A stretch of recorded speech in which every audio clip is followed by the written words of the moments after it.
The Middle East is on edge, waiting and watching for Donald Trump's next move. Will he reach a deal to avoid war with Iran, or are U.S. airstrikes and regime change just around the corner? Joining us is Iran Program Director, Senior Fellow at the Foundation for Defense of Democracies, Benham Taleblu. Ben, it seems like we've been down this road before. Trump's team negotiated with Iran for about, I think it was 2 months before the talks collapsed and the airstrikes ensued against the country's nuclear sites last June. Do you see any difference this time? What are the chances of a negotiated settlement?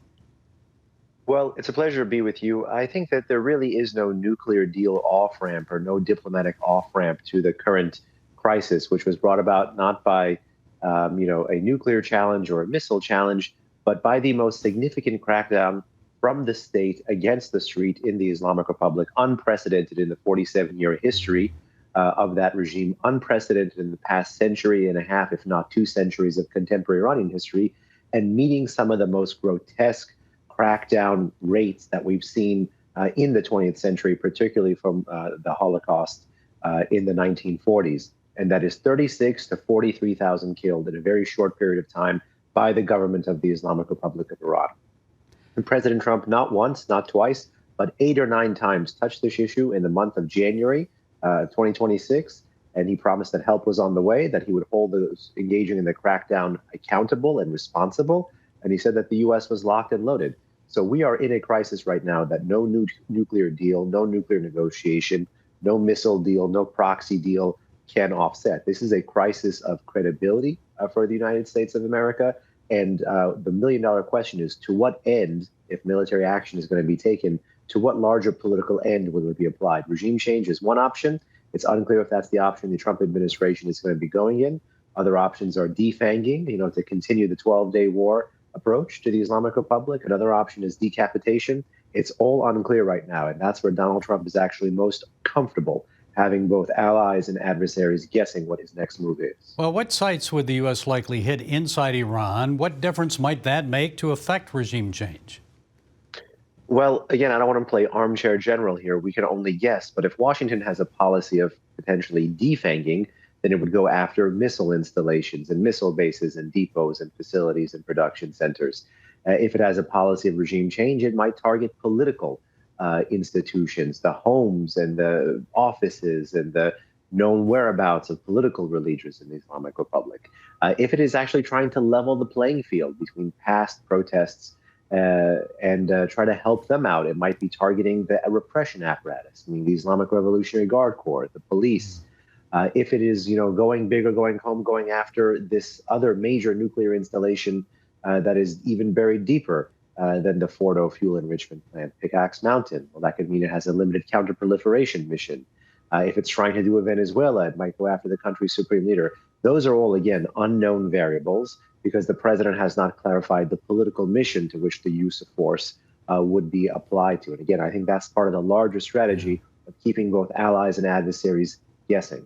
Well, Trump explicitly threatened a military strike against Iran similar to, quote, the Maduro-like operation in Venezuela. So how difficult would it be to capture the Ayatollah like U.S. Special Forces did with Maduro? I certainly think that would be a major popularity boon for, increasingly angry and protesting Iranians. But I actually believe there is no Venezuela option with respect to Iran. It's a fundamentally different society, a fundamentally different state. Venezuela did not really have the capacity to retaliate. Going after the supreme leader would basically invite that kind of retaliation. So if Washington thinks it's going to go after the supreme leader as a one and done, I think that, one, the military option there alone is going to look considerably more complex and may result in a targeted assassination rather than a capture operation. I'm not sure how that affects the president's views. And second, Iranian society. Iranians are protesting en masse, again, at historic rates and being killed at historic levels, not for musical chairs at the top. If the Trump administration endorses musical chairs at the top in Tehran, as it just did in Caracas, it would actually earn the ire of the most pro-American and the most pro-Israeli street in the heartland of the Muslim Middle East. This is a population that President Trump can't afford to lose.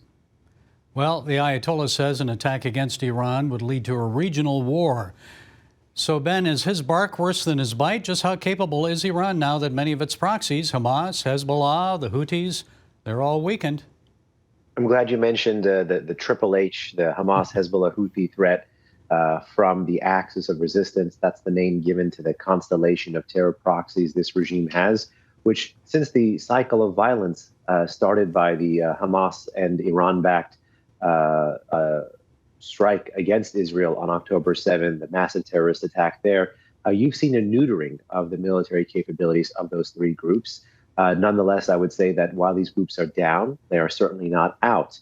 The question is, what is the strategy of the Islamic Republic? I don't think it's going to be relying heavily right now to deter an attack by talking about those proxy military capabilities. I think all eyes right now do need to be on the ballistic missiles of the Islamic Republic. It's still home to the region's largest missile force, as well as in the maritime threats this regime might actually have up its sleeve, whether that's anti-access area denial or mining or anti-ship missiles or anti-ship ballistic missiles, basically taking advantage of the narrow geographic confines of the Persian Gulf and Strait of Hormuz. So I think in terms of a threat, both the supreme leader, Khamenei, the so-called supreme leader, as well as the military and political establishment in that country are singing from the same sheet of music by threatening a potential regional war. And that's not necessarily because they can win one.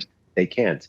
These guys are weak, but they are still lethal. And what they're trying to signal is that they can still draw blood, and they're trying to play to the image of war to impact President Trump's resolve and President Trump's military calculations. A cornered tiger is still dangerous, right? Probably the most dangerous. Yes, and in fact, the line about a cornered tiger reminds me of a statement from a former Iranian intel minister, I think from 2021, if I'm not mistaken, where he, talked about not cornering the Islamic Republic, and he said a cornered cat acts differently.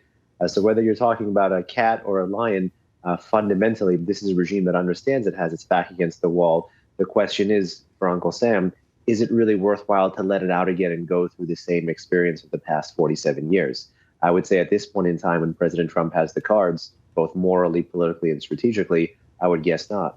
Okay, we're all on edge waiting to see what develops. Benham Taleblu, FDD Senior Fellow, thank you for taking the time to share your insights with us, Ben. We appreciate it. I appreciate it.